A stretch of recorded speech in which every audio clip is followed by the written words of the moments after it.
comes. Hi everyone, I have been told to make a 3-minute video about what works with blended learning, so let's get started. Okay, so what works and what doesn't work? First of all, I think some of you have seen this slide before, but online lessons must be social, meaningful, interactive, light, and engaging. Social is probably the most important part of it. Kids log on to see you, the teacher, and their friends. The teacher's presence is the most important factor in making online lessons engaging, fun, and interesting, and successful. I think some of you have seen this slide before. It's important to get the terms right, to understand what we're doing, what is synchronous, what is asynchronous, what are we doing offline, what are we doing online.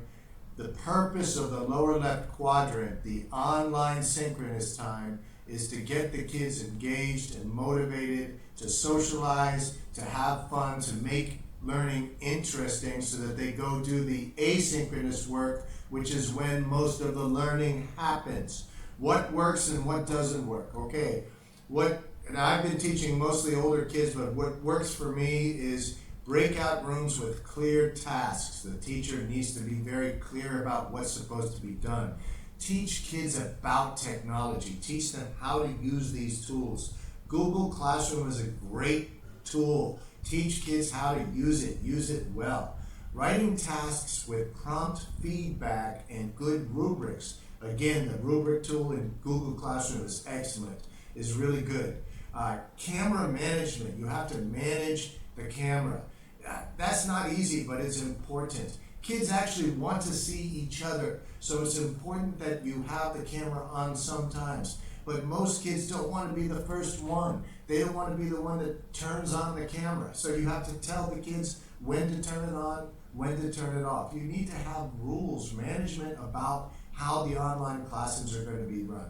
I like wheel of names and call a friend. I call on kids at random. If they don't know the answer, I tell them they can call a friend, they call on another kid. It's important to manage the amount of time that kids get to talk and to make sure that everybody contributes and everybody participates. Otherwise, a few kids will kind of dominate it.